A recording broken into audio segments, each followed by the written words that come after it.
Hello everyone, and welcome to my Days of Our Lives official. I hope everyone is having a wonderful day. Before we begin, please hit the subscribe button and give this video a thumbs up. Chad and Kat exchanged an awkward meeting in Horton Town Square. Chad inquired about Kat's stay duration, expressing astonishment that she was in Salem. Kat stammered when she announced that she had made the decision to stay indefinitely. Kat clarified that she was staying to allow Felicity to complete her education, whilst her brother Aaron had decided to stay with their mother until the outcome of her court lawsuit. She added that she would be relocating to her former family residence. Fearfully, Kat asked Chad if he would accept her staying in town. He told Kat that he would be fine with Felicity staying, arguing that she shouldn't be punished for Clyde's behavior. Although Kat vowed to avoid Chad, he assured her that Salem was large enough to accommodate both of them. Kat expressed gratitude to Chad for his kindness. Chad brought up jobs, and Kat said she had received an offer from Marlena. Because of Marlena's capacity for forgiveness, Chad wasn't shocked. He related how, in spite of Ben's prior actions, Marlena had defended Clyde's son Ben. Kat hoped that because Marlena believed in her, she wasn't also a hopeless case. Once more, Kat wished Chad well and thanked him for his understanding. Chad sent Kat the same best wishes as he watched her go. Marlena was outside the Brady pub, hanging up on Shane. As Steve and Kayla went by, they heard Marlena say Shane's name. After having a life-changing conversation, Marlena told the couple she had been attempting to get in touch with John. She gave Kayla and Steve an update on Katharina's story.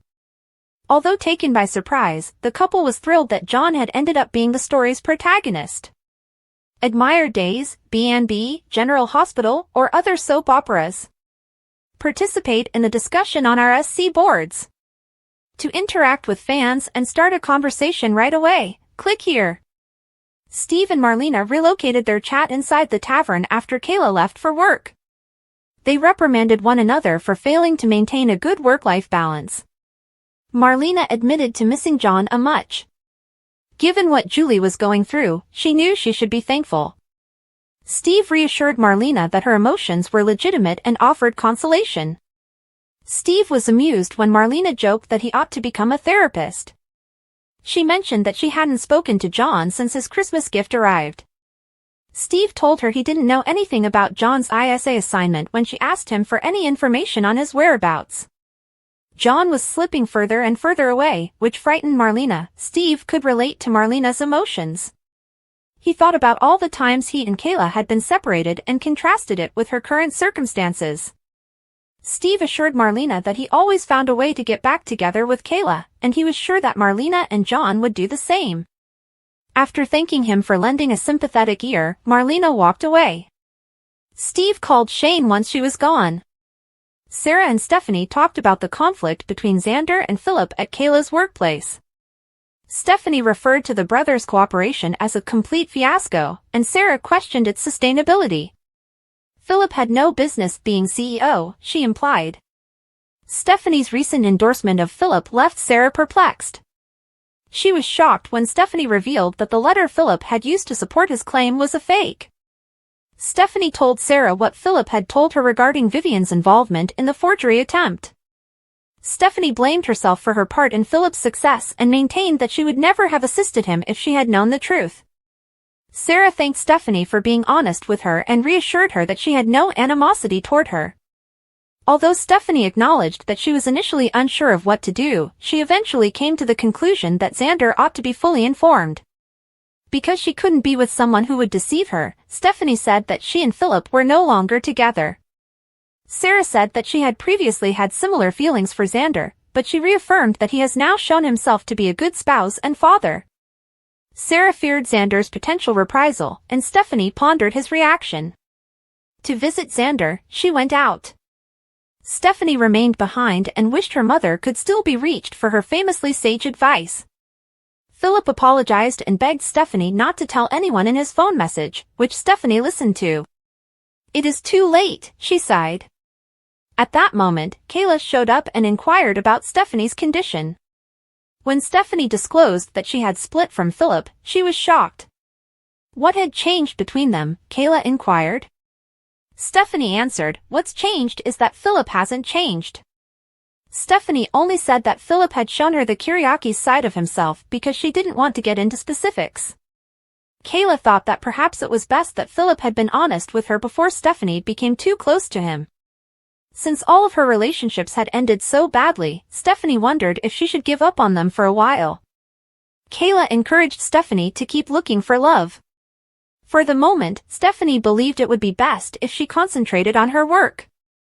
Kayla volunteered to take Stephanie home and give her TV and ice cream, which are Marlena's go-to remedies for Belle's broken heart.